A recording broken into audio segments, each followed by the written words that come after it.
Hey guys, NFL Weekly Predictions. It's time for the Fantasy Football Spotlight. I'm Jason Powers. And this week we're going to be looking at guys that you need, and we're going to discuss your rough start. First of all, if you are 2-3 at this point and you're wondering if it's time to start trading, yeah. What are you waiting for? You have a losing record. We're already a third of the way into the season.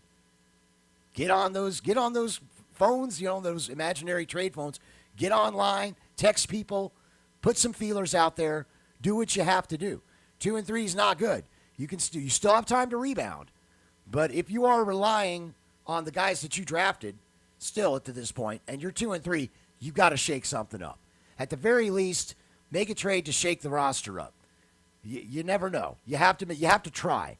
What's going to happen if you hold out and you don't want to trade? Another couple weeks goes by, and now all of a sudden you're 3-5. At that point, it's pretty much too late. So get on those trade lines. If you're 3-2, then maybe hold out and still maybe try to rely still on the waiver wire pickups. Speaking of which, we're going to go over some waiver wire pickups because there's been a lot of big injuries the last couple of weeks. And these guys are all most of them are likely available on your waiver wire in your league right now. So we're going to go by quarterback. Obviously, Herbert is on bye this week for the Chargers. If you do not need to have a quarterback for this week, but you're looking for depth for the rest of the season, you should really consider picking up Herbert, especially since it's a bye week. You more than likely will be able to get him very cheap. Gardner Minshew, another one to consider. Ryan Tannehill, who has a pretty good matchup this week.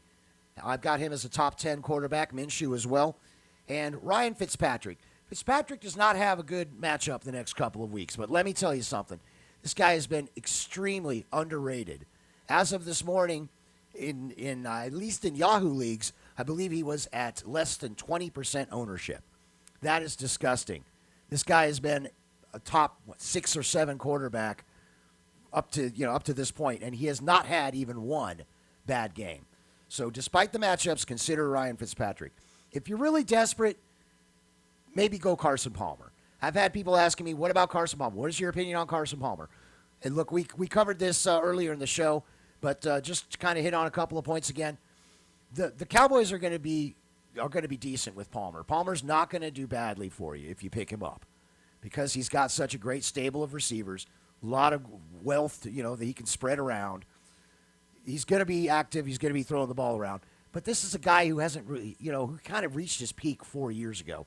He hasn't really done a lot since then. Is this really the guy that you want to put, the fate of your team in his hands? So I would say only add Carson Palmer. What did you call him? The Red Rocket, I think Steve called him. Only pick him up if you're really desperate. If you can, get Minshew or Tannehill or Fitzpatrick ahead of him. Running back, Phillip Lindsay, coming back from injury. And the Broncos, I think they just dealt with their bye, I believe. Lindsay is somebody that is available in a lot of leagues, and he's going to get some work. So you can pick him up. Jamal Williams, another popular pickup this week. He's been pretty consistently decent. He's not necessarily a guy you want starting in one of your running back spots, but he is worth flex consideration. As far as wide receivers, guy that's really underappreciated, underowned in leagues this year, T. Higgins.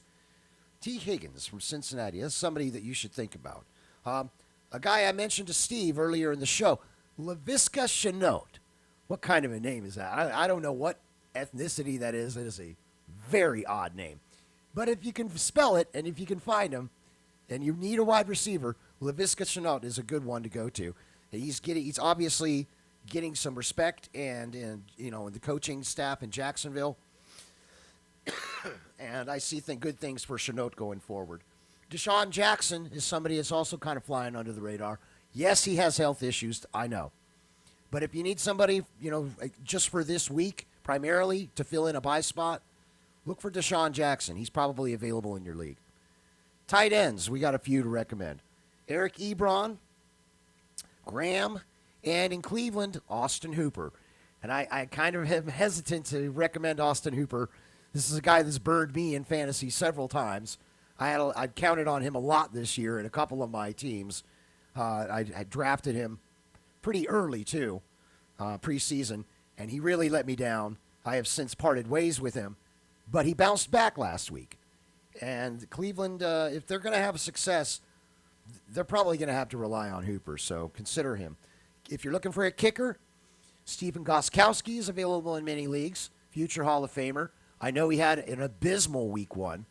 I think Steve and I talked about this. I think he missed 3 or 4 field goals in week one and extra points. He didn't make a single kick. He was absolutely dreadful. But he's been money since then. And this is a surefire Hall of Fame kicker.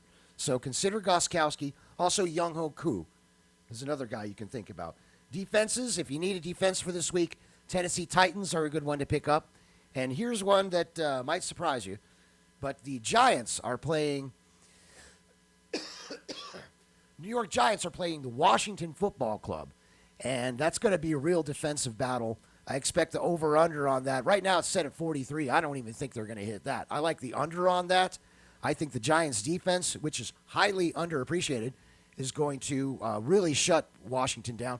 At this point, Washington hasn't even announced a starter at quarterback. And to get this far into the week, they're hesitant to roll Smith out there considering he took a pounding last week. And that's going to happen again to whoever they have under center this week because the Giants have a good pass rush, and they're going to give Washington fits. So I realize they're 1% owned, but the Giants have been pretty good on defense. You really should strongly consider picking them up if you need them. That's it for this week in Fantasy Spotlight, and we will see you again next week here on NFL Weekly Predictions.